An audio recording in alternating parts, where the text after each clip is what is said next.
Hello friend, आप सभी का स्वागत है अभिजीत स्टडी पॉइंट चैनल में। आज की इस वीडियो में सीटेट एग्ज़ाम के लिए प्रैक्टिस सेट करने वाले हैं। सीटेट एग्ज़ाम आपका 8 फरवरी को होने वाला है। बहुत ही कम समय आपके सीटेट एग्ज़ाम में बचा हुआ है और आज की क्लास में हम बाल विकास और शिक्षा शास्त्र के 30 प्रश्न करने वाले हैं। सीडीपी के अगर इन 30 प्रश्नों में से आपके 15 प्लस प्रश्न बिल्कुल सही हो जाते हैं तो आप सीटेट एग्ज़ाम को काफ़ी अच्छे स्कोर से पास कर सकते हैं। तो आज की क्लास से कितने प्रश्न आपके बिल्कुल सही हुए हैं या कमेंट आप जरूर कीजिएगा। आज की क्लास का आपका सबसे पहला प्रश्न है, दृष्टि से हटने के बाद मस्तिष्क से हट जाना किसकी उपयुक्त व्याख्या या विशेषता है, यह आपको बताना है। 4 ऑप्शन आपके सामने दिया गया। आरंभिक संवेदीगामक अवस्था की विशेषता है, या आरंभिक पूर्व संक्रियात्मक अवस्था की विशेषता है, या आरंभिक किशोरावस्था की यहाँ पे विशेषता है, या किशोरावस्था की। तो देखिए, जो दृष्टि से हटने के बाद मस्तिष्क से हट जाना है, यह आरंभिक संवेदीगामक अवस्था की विशेषता है या व्याख्या है। तो यहाँ पे क्या होगा, ए वाला आपका बिल्कुल राइट आंसर हो जाएगा। जो आपकी आरंभिक संवेदीगामक अवस्था होती है यह 0 से लेकर के 2 वर्ष की होती है। यह भी प्रश्न आपसे पूछा जा सकता है। जन्म से लेकर के 2 वर्ष की जो अवस्था होती है वह आरंभिक संवेदीगामक अवस्था है। इसके बाद देखिए, अगला प्रश्न आपका है सामने है, जल्दी से प्रयास करेंगे और सभी लोग इसका राइट आंसर करेंगे। काफ़ी ईजी है तो सभी लोग प्रयास कीजिएगा। देखिए, दिया गया वाइगोत्स्की के अनुसार किसी बालक के विकास में सबसे महत्वपूर्ण योगदान निम्न में से किसका होता है। तो इसका देखिए आपको यहाँ पे सही जवाब बताना है। पहला दिया गया ऑप्शन की परिवार का होता है, विद्यालय का होता है, समाज का होता है, धर्म का होता है। तो देखिए, जो लेव वाइगोत्स्की हैं इनके अनुसार किसी बालक का जो विकास होता है उसमें सबसे महत्वपूर्ण जो योगदान होता है वह समाज का रहता है। तो यहाँ पे क्या होगा, आपका ऑप्शन नंबर सी वाला बिल्कुल राइट आंसर होगा। जो भी छात्र सी वाले को चूज किए हैं या सिलेक्ट किए हैं वह बिल्कुल राइट हैं। अगला प्रश्न आपके सामने है और सभी लोग प्रयास करेंगे कि इसका राइट आंसर क्या है। विकास दिया गया है और यहाँ पे खालिस्तान से खालिस्तान की ओर बढ़ता है। तो इसका देखिए आपको सही जवाब करना है। सभी लोग प्रयास करेंगे और यहाँ पे देखिए दिया गया विकास, डेवलपमेंट दिया गया है। तो यह देखेंगे विकास सामान्य से विशिष्ट की ओर बढ़ता है। तो यहाँ पे क्या होगा, सामान्य से विशिष्ट की ओर। ए वाला आपका बिल्कुल यहाँ पे क्या हो जाएगा, राइट आंसर हो जाएगा। इसके बाद देखेंगे नेक्स्ट प्रश्न आपका यहाँ पे दिया गया है, मध्य बाल्यावस्था का काल क्या है। तो इसका देखिए आपको सही जवाब बताना है। प्रयास करेंगे और बिल्कुल आप लोग राइट आंसर करेंगे। यहाँ पे देखिए दिया गया मध्य बाल्यावस्था का यहाँ पे काल क्या है। पहला ऑप्शन दिया गया जन्म से 5 वर्ष, दूसरा दिया गया जन्म से 8 वर्ष, इसके बाद 6 से 11 वर्ष दिया गया, 11 वर्ष और उससे अधिक। तो मध्य बाल्यावस्था का काल क्या होगा यह बताना है। तो यहाँ पे इसका राइट आंसर हो जाएगा 6 से लेकर के 11 वर्ष का जो समय होता है यह होता है मध्य बाल्यावस्था का समय होता है। तो यहाँ पे क्या होगा, सी वाला आपका बिल्कुल राइट आंसर होगा। जो भी छात्र यहाँ पे सी को चूज किए हैं वह बिल्कुल यहाँ पे राइट हैं।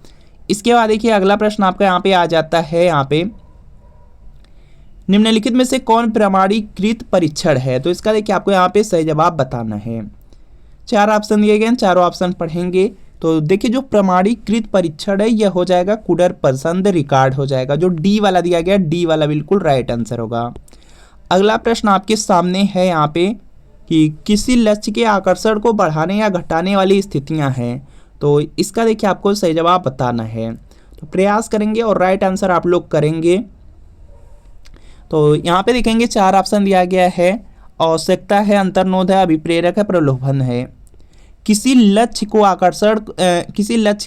आकर्षण को बढ़ाने या घटाने वाली जो स्थिति होती है वह होता है प्रलोभन, लालच एक तरह से होता है। तो यहाँ पे क्या होगा, डी वाला बिल्कुल राइट आंसर हो जाएगा। अगला प्रश्न आपके सामने है कि स्मृति के अवस्था मॉडल के अनुसार निम्नलिखित में से कौन स्मृति का प्रकार नहीं है। तो इसका देखिए आपको यहाँ पे सही जवाब करना है। जल्दी से आप लोग प्रयास करेंगे और राइट आंसर करेंगे। तो यहाँ पे इसका राइट आंसर हो जाएगा, देखिए जो स्मृति में देखेंगे संवेदी स्मृति होता है, दीर्घकालिक स्मृति होता है, अल्पकालिक स्मृति होता है, और जो कार्यकारी स्मृति है यह नहीं होगा। तो यहाँ पे क्या होगा, डी वाला बिल्कुल राइट आंसर हो जाएगा। अगला प्रश्न आपके सामने के उच्च स्तरीय ज्ञानात्मक कौशलों का विकास करने में निम्नलिखित में से सर्वाधिक उपयुक्त है। तो इसका देखिए आपको यहाँ पे सही जवाब बताना है। उच्च स्तरीय ज्ञानात्मक कौशलों का विकास करने में निम्नलिखित में से वो सर्वाधिक उपयुक्त है। तो यह देखिए हो जाएगा आपका खोज अधिगम, डी वाला बिल्कुल राइट आंसर होगा। अगला प्रश्न आपके सामने के निम्न में कौन शेष से भिन्न है। तो इसका देखिए आपको सही जवाब करना है। तो यहाँ पर देखेंगे हो जाएगा आपका जो आपका ड्राइव रिडक्शन सिद्धांत है यह देखेंगे सभी से क्या है, अलग है। तो सी वाला बिल्कुल राइट आंसर होगा। अगला प्रश्न आपके सामने है यहाँ पे कि जो प्रबलन होता है या जो आपका पुनर्बलन है, पुनर्बलन का जो सिद्धांत है किसने प्रतिपादित किया। तो इसका देखिए आपको सही जवाब करना है। तो यहाँ पे इसका राइट आंसर हो जाएगा, इसको हल ने 1915 ईस्वी में प्रतिपादित किया था। तो यहाँ पे क्या होगा आपका ऑप्शन नंबर ए वाला बिल्कुल राइट आंसर हो जाएगा, हल ने। ऑप्शन नंबर ए वाला बिल्कुल राइट आंसर है। अगला प्रश्न है, निम्न में कौन सा कथन शिक्षण के बारे में सत्य नहीं है। तो इसका देखिए आपको सही जवाब बताना है। चारों ऑप्शन है, चारों पढ़ेंगे उसके बाद यहाँ पे आंसर करना है। सत्य नहीं है पूछा गया है, तो शिक्षण में सुधार किया जा सकता है, बिल्कुल सही है। शिक्षण औपचारिक एवं अनौपचारिक है, यह भी आपका सही है। शिक्षण विज्ञान के साथ साथ कला भी है, यह भी सही है। शिक्षण अन्वेषण है, तो यही गलत हो जाएगा। तो यहाँ पे आपसे गलत वाला ही पूछा गया है, तो यहाँ पे क्या होगा आपका ऑप्शन नंबर डी वाला बिल्कुल राइट आंसर होगा।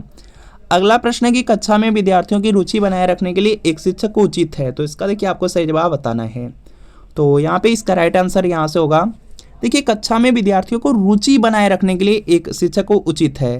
तो यहाँ पे क्या हो जाएगा, यहाँ से प्रश्न पूछना हो जाएगा। तो डी वाला बिल्कुल यहाँ पे राइट आंसर होगा।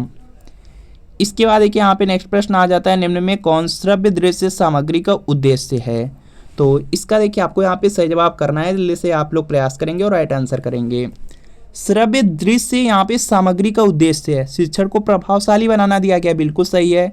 श्रव्य दृश्य सामग्री से शिक्षण प्रभावशाली बनता है।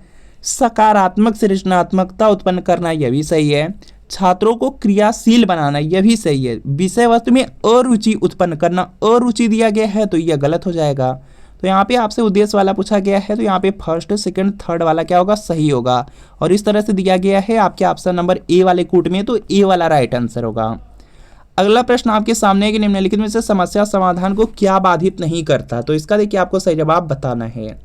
तो यहाँ पे इसका राइट आंसर हो जाएगा आपका, यहाँ पे देखिए जो आपका समस्या समाधान है इसको जो अंतर्दृष्टि है यह बाधित नहीं करता है। तो यहाँ पे क्या होगा आपका ऑप्शन नंबर ए वाला बिल्कुल राइट आंसर हो जाएगा। अगला प्रश्न आपके सामने है और प्रयास करेंगे आप लोग यहाँ पे राइट आंसर करने का कि सर्वाधिक उपयुक्त जीवित रहता है का सिद्धांत है। तो यहाँ पे इसका जो राइट आंसर है यह देखेंगे हो जाएगा आपका यहाँ से डार्विन का है। ऑप्शन नंबर सी वाला बिल्कुल यहाँ पे राइट आंसर होगा। इसके बाद देखिए नेक्स्ट प्रश्न आपके सामने है कि हम किसी बच्चे को पिछड़ा कहते हैं यदि। तो यहाँ पे राइट आंसर करना है और यहाँ पे इसका राइट आंसर हो जाएगा उसके प्राप्तांक उसकी कक्षा का निम्नतम अंक होता है। तो यहाँ पे क्या होगा, उसका जो प्राप्तांक है उसकी कक्षा का जो निम्नतम अंक है अगर वह है तो उस बच्चे को पिछड़ा कहेंगे। तो यहाँ पे क्या होगा आपको ऑप्शन नंबर ए वाला राइट आंसर हो जाएगा। अगला प्रश्न आपके सामने जल्दी से प्रयास करना है और राइट आंसर करना है कि प्रतिभावान बालक की बुद्धि लब्धि होती है। तो इसका देखिए आपको यहाँ पे सही जवाब बताना है। सभी लोग प्रयास करेंगे और राइट आंसर करेंगे। प्रतिभावान बालक दिया गया है, तो जो प्रतिभावान बालक होते हैं उनकी जो बुद्धि लब्धि होती है वह 140 होती है, 140 हो जाएगा। तो यहाँ पे क्या होगा आपका ऑप्शन नंबर यहाँ पे बी वाला बिल्कुल यहाँ पे क्या होगा राइट आंसर हो जाएगा। यहाँ पे क्या होगा आपका बी वाला बिल्कुल राइट आंसर हो जाएगा, प्रतिभावान दिया गया है। अगर 130 से अधिक है तो वह क्या होगा आपका यहाँ पे प्रतिभाशाली बालक होगा या प्रतिभावान बालक होगा, यह पॉइंट याद रखना है। 130 से ज़्यादा होना चाहिए। इसके बाद देखिए यहाँ पे नेक्स्ट प्रश्न आपका दिया गया है, यहाँ पे बुद्धि लब्धि के संबंध में क्या सत्य है। तो इसका देखिए आपको सही जवाब बताना है। यहाँ पे देखेंगे नेक्स्ट आपका दिया गया है बुद्धि लब्धि के संबंध में क्या सत्य है। तो यहाँ पे हो जाएगा आपका कालानुक्रमिक आयु से व्युत्क्रमी संबंधित है। तो यहाँ पे क्या होगा सी वाला बिल्कुल राइट आंसर हो जाएगा। यहाँ पे क्या होगा आपका ऑप्शन नंबर जो सी वाला है यह क्या होगा बिल्कुल यहाँ पे राइट आंसर हो जाएगा।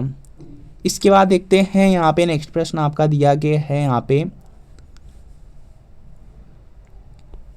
अपने आप को प्रेम करने की प्रवृत्ति को क्या कहते हैं। तो इसका देखिए आपको सही जवाब बताना है। इसको देखेंगे बोला जाता है नर्सिसिज्म की प्रवृत्ति बोला जाता है। तो यहाँ पे सी वाला राइट आंसर होगा। अगला प्रश्न है कि व्यवहार के कारण व्यवहार में परिवर्तन ही अधिगम है, यह किसने कहा। तो यहाँ पे इसका राइट आंसर हो जाएगा, यह गिलफोर्ड ने कहा था। तो यहाँ पे गिलफोर्ड दिया गया बी वाले में, तो बी वाला बिल्कुल राइट आंसर हो जाएगा। इसके बाद देखिए यहाँ पे नेक्स्ट प्रश्न आपका है यहाँ पे कि कक्षा में अनुशासन बनाए रखने के लिए सर्वाधिक प्रभावशाली उपाय क्या है। तो इसका देखिए आपको सही जवाब बताना है। देखिए कक्षा में अनुशासन बनाए रखने के लिए जो सबसे ज़्यादा यहाँ पे प्रभावशाली उपाय है कि शिक्षण को रोचक और व्यवहारिक बनाया जाए। शिक्षण को रोचक एवं व्यवहारिक बनाने से क्या होगा कि जो आपका यहाँ पे कक्षा में अनुशासन बना रहेगा। तो यहाँ पे क्या होगा, बी वाला बिल्कुल राइट आंसर हो जाएगा। अगला प्रश्न है कि एक परिस्थिति में अर्जित ज्ञान का दूसरी परिस्थिति में उपयोग कहलाता है। तो इसका देखिए आपको सही जवाब बताना है। एक परिस्थिति में अर्जित ज्ञान का दूसरी परिस्थिति में जो उपयोग होता है उसको कहा जाता है सीखने में स्थानांतरण। सीखने में स्थानांतरण कहा जाता है। तो यहाँ पे क्या होगा, बी वाला बिल्कुल राइट आंसर हो जाएगा। अगला प्रश्न आपके सामने है। यहाँ पे नेक्स्ट प्रश्न आपका दिया गया है कि कोहलबर्ग का सिद्धांत निम्न में से किस विकास से संबंधित है। तो यहाँ पे यह प्रश्न आपके सीटेट एग्जाम में बहुत बार पूछा गया, लगभग हर बार यह प्रश्न आपका पूछा जाता है, इसी से रिलेटेड प्रश्न पूछा जाता है। तो देखिए जो कोहलबर्ग का सिद्धांत है वह नैतिक विकास से संबंधित है। तो यहाँ पे क्या होगा, आपका ऑप्शन नंबर सी वाला बिल्कुल राइट आंसर होगा। अगला प्रश्न है कि निम्न में से कौन सा थार्नडाइक के अधिगम के प्राथमिक नियमों में शामिल नहीं है। तो इसका देखिए आपको यहाँ पे सही जवाब बताना है। तो देखेंगे जो यहाँ पे थार्नडाइक हैं उन्होंने अधिगम के 3 मुख्य नियम और 5 गौड़ नियम दिए थे। तो यह पॉइंट आपको याद रखना है। और आपसे यहाँ पे पूछा गया नहीं वाला पूछा गया है। तो यहाँ पे क्या हो जाएगा, आपका साहचर्यात्मक स्थानांतरण का नियम वाला ही नहीं है। तो यहाँ पे क्या होगा, ए वाला बिल्कुल राइट आंसर हो जाएगा। इसके बाद देखते हैं यहाँ पे नेक्स्ट प्रश्न आपका दिया गया है, संविधान के किस संशोधन से शिक्षा के अधिकार पर बल दिया गया है। तो यहाँ पे इसका राइट आंसर हो जाएगा 86वां हो जाएगा। 86वां जो संविधान संशोधन है उसी के द्वारा शिक्षा के अधिकार पर बल दिया गया है। और उसी संविधान संशोधन के अनुसार बताया गया है कि जो 6 से 14 वर्ष के बच्चे हैं उनको निःशुल्क और अनिवार्य शिक्षा मिले। तो यहाँ पे क्या होगा, आपका ऑप्शन नंबर जो बी वाला है, बी वाला बिल्कुल राइट आंसर हो जाएगा। अगला प्रश्न है कि एक प्रसामान्य 12 वर्ष की आयु के बच्चे में सबसे अधिक होना संभव है। तो इसका देखिए आपको यहाँ पे सही जवाब बताना है। तो समकक्षी के अनुमोदन के लिए बेचैनी हो जाएगा। तो यहाँ पे क्या होगा, आपका ऑप्शन नंबर यहाँ पे डी वाला बिल्कुल राइट आंसर हो जाएगा। इसके बाद देखिए और भी प्रश्न है, लेकिन आप लोग अगर सीटेट एग्जाम की तैयारी कर रहे हैं तो प्रीवियस ईयर क्वेश्चन पेपर लेकर के जरूर पढ़ लीजिए, क्योंकि देखिए जो सीटेट एग्जाम है उसमें सबसे ज़्यादा प्रश्न आपको प्रीवियस ईयर क्वेश्चन पेपर से ही देखने को मिलेंगे। सीटेट में 150 प्रश्न पूछा जाता है। पासिंग मार्क आप लोग देखेंगे जनरल यहाँ पे अदर स्टेट के लिए सिर्फ 90 नंबर है, और SC/ST के लिए जो पासिंग मार्क है OBC के लिए 82 नंबर है अपने स्टेट के लिए। और सीटेट की सबसे अच्छी बात है कि 150 प्रश्न पूछा जाता है, लगभग 100 से 110 प्रश्न प्रीवियस ईयर क्वेश्चन पेपर से पूछा जाता है, चाहे कोई भी सब्जेक्ट हो। जैसे CDP है, CDP में आप लोग देखेंगे 30 प्रश्न आएगा, 30 में देखेंगे लगभग 20 से 22 प्रश्न प्रीवियस ईयर पेपर से। लैंग्वेज है, हिंदी है, संस्कृत है या इंग्लिश आपका लैंग्वेज होगा तो उसमें भी 30 प्रश्न आएंगे, उसमें भी देखेंगे 20 से 22 प्रश्न प्रीवियस ईयर पेपर से। इसके अलावा देखेंगे आपका सोशल साइंस होगा या तो मैथ साइंस होगा, तो उसमें देखेंगे 60 प्रश्न आपको देखने को मिलेंगे, और उसमें भी 40 से 42 प्रश्न प्रीवियस ईयर पेपर से। अगर प्रीवियस ईयर पेपर अच्छे से पढ़ लेते हैं तो सीटेट एग्जाम को काफ़ी अच्छे नंबर से पास कर सकते हैं। तो यह सीटेट फरवरी 2026 एग्जाम के लिए प्रीवियस ईयर पेपर है। यह सोशल साइंस का क्लास 6 to 8 का पेपर सेकेंड है। बिल्कुल इसी तरीके से मैथ साइंस का मिल जाएगा, अगर प्राइमरी चाहते हैं तो प्राइमरी का मिल जाएगा। इसमें जून 2011 से लेकर दिसंबर 2024 तक का प्रीवियस ईयर पेपर दिया गया। पूरे 14 साल का पेपर, आज तक सीटेट में जितना पेपर हुआ सबका सब पेपर इसी में मिलेगा। आंसर की के साथ रहेगा, एक्सप्लेनेशन रहेगा, सॉल्यूशन रहेगा, व्याख्या रहेगा, सब कुछ इसी में दिया रहेगा। सभी सब्जेक्ट भी रहेंगे, जैसे CDP है, सोशल साइंस है, हिंदी है, संस्कृत, इंग्लिश है, मैथ साइंस, CBS है। तो वीडियो के नीचे डिस्क्रिप्शन में जाना है, लिंक मिलेगी, लिंक को क्लिक करना है, नाम मोबाइल नंबर फिल करके सिर्फ 30 रुपये का पेमेंट कर देना है। जैसे 30 रुपये का पेमेंट करेंगे तुरंत प्रीवियस ईयर पेपर का जो PDF होगा डाउनलोड हो जाएगा। इससे तैयारी कर लेंगे, एग्जाम में बहुत ज़्यादा हेल्प मिल जाएगी। और अगर लिंक से परचेज करने में कोई प्रॉब्लम आ रही है या डायरेक्ट आप व्हाट्सएप के माध्यम से परचेज करना चाहते हैं तो इस व्हाट्सएप नंबर पर मैसेज करना है सीटेट प्रीवियस ईयर पेपर लिख करके, और आपको सिर्फ सोशल साइंस या मैथ साइंस या प्राइमरी लिख करके मैसेज कर देना है। जैसे मैसेज करेंगे रिप्लाई किया जाएगा, सिर्फ 30 रुपये की पेमेंट करनी है। जैसे 30 रुपये की पेमेंट करेंगे तुरंत प्रीवियस ईयर पेपर आपको व्हाट्सएप पर ही सेंड कर दिया जाएगा। तो इस व्हाट्सएप नंबर पर मैसेज करके प्रीवियस ईयर पेपर जरूर ले लीजिए। और इसके बाद देखिए यहाँ पे नेक्स्ट प्रश्न है, निम्नलिखित में से कौन सा कथन सही नहीं है। तो इसका देखिए आपको यहाँ पे सही जवाब बताना है। देखिए दिया गया वंशानुक्रम माता पिता से संतान में गुणों का संचरण है, तो बिल्कुल सही है। विकास प्राणी और उसके पर्यावरण की अंतःक्रिया का परिणाम है, यह भी सही है। वंशानुक्रम व्यक्ति की जन्मजात विशेषताओं का शोधन है, यही देखिए गलत हो जाएगा। माता पिता की शारीरिक और मानसिक विशेषताओं का संतानों में संचरित होना वंशानुक्रम है, यह भी सही है। तो यहाँ पे क्या होगा, सी वाला राइट आंसर हो जाएगा, यह सही नहीं है। अगला प्रश्न है कि निम्नलिखित में से कौन सा भूलने का कारण नहीं है। तो इसका देखिए आपको सही जवाब बताना है। देखिए यहाँ पे जो मानसिक द्वंद्व है इसकी वजह से भूल सकते हैं, सीखने की मात्रा से भूलने का कारण हो सकता है, पुनरावृत्ति का जो अभाव है इसकी वजह से भूलने का कारण हो सकता है। नहीं वाला पूछा गया है तो शिक्षक की योग्यता हो जाएगा, डी वाला बिल्कुल राइट आंसर होगा। इसके बाद देखेंगे रोसार के इंक ब्लड टेस्ट का जो प्रयोग है निम्न में से किसके मापन हेतु किया जाता है, यह प्रश्न है। तो यहाँ पे इसका राइट आंसर हो जाएगा, यह होता है व्यक्तित्व मापन के लिए। तो यहाँ पे क्या होगा, ए वाला आपका राइट आंसर हो जाएगा। अगला प्रश्न आपके सामने है यहाँ पे कि निम्न कथनों से कौन सा प्रश्न कौशल के लिए सही नहीं है। तो इसका देखिए आपको यहाँ पे सही जवाब बताना है। देखिए दिया गया प्रश्न कौशल के लिए कौन सा सही नहीं है, हाँ व न उत्तर वाले प्रश्नों की संख्या बढ़ाना यह प्रश्न कौशल के लिए सही नहीं होता है। तो यहाँ पे क्या होगा, सी वाला आपका बिल्कुल राइट आंसर हो जाएगा। तो फ्रेंड आपको बताना है कि इन 30 प्रश्नों में कितने प्रश्न आपके बिल्कुल सही हुए हैं, या कमेंट आप लोग जरूर कीजिएगा। और इस क्लास की पीडीएफ के लिए अभिजीत स्टडी पॉइंट का टेलीग्राम चैनल है, टेलीग्राम चैनल को ज्वाइन कर लीजिए। इस क्लास की पीडीएफ आपको बिल्कुल फ्री में मिल जाएगी, वहाँ से आप लोग रिवीजन कर सकते हैं। और सीटेट के लिए प्रीवियस ईयर पेपर लेकर के जरूर पढ़िए, क्योंकि प्रीवियस ईयर पेपर से बहुत सारे प्रश्न डायरेक्ट मिलते हैं। तो इस व्हाट्सएप नंबर पर मैसेज करके प्रीवियस ईयर पेपर ले लीजिए। तो मिलते हैं फ्रेंड नेक्स्ट वीडियो में।